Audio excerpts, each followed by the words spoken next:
Hi, it's Ant. Welcome to the channel again. Just a quick update with the suspension seat post I'm out and about. Perfected. It wasn't a shock in the end, which I thought it was. It was basically the bracket was moving down the post in my last video, so I thought, right, okay, one way of getting around that: bigger bolts, bigger threads, more clamping force. And I thought, no, hang on, I've got 3D printers, so what I'll do is print a spacer just to give it some support, and this is what I've come up with. Solid 100% 3D printed spacer, and that's now giving us a bit more kind of support, which it didn't have before. So the shock, fully adjustable shock, that's running at 90 psi at the moment. I'm just going to adjust the seat a bit further back, and I'm going to 3D print another one of these. That's 35mm. I'm going to do a 28mm, I think, just to bring the post down a bit, because the post is a little bit high.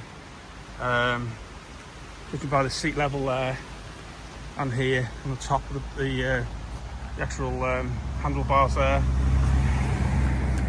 But overall, very responsive.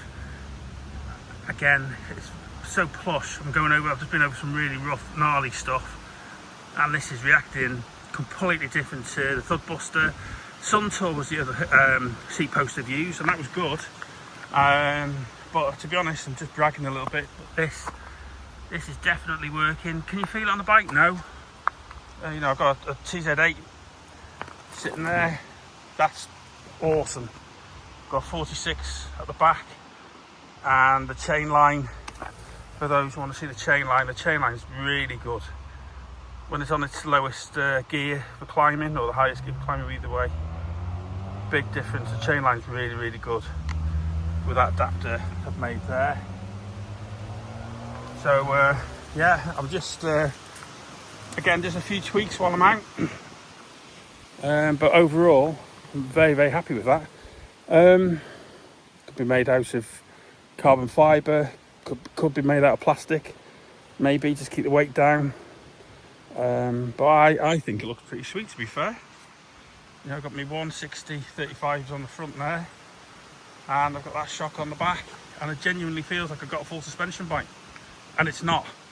So, for what I use it for, I'm going up the mountains now. Nice 26 miler. Like I said, these need updating, I think, but it's not banging or clacking at the moment, because you've got the tension of the shock pushing that up.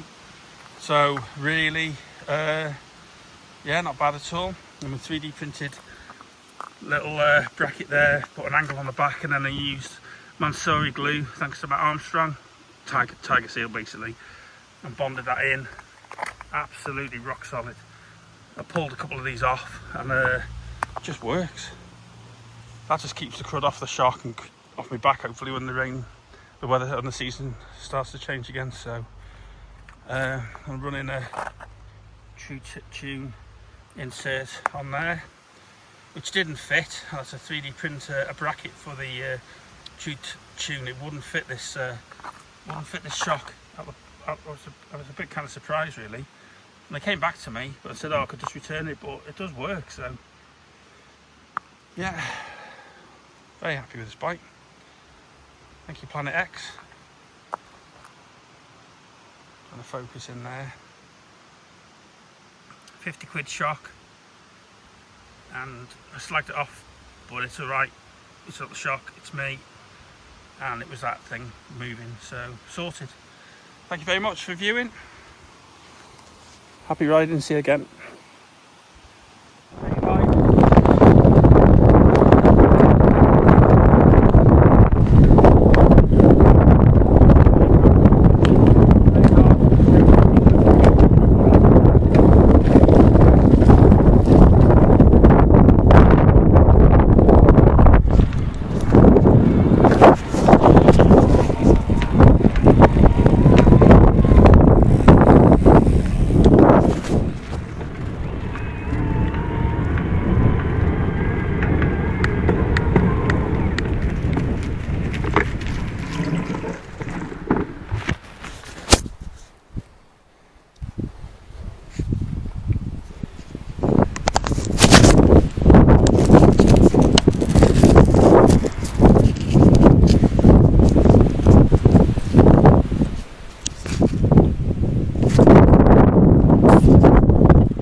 Right, I'm going to try and demonstrate the seat post working on this rougher stuff as I'm climbing up here.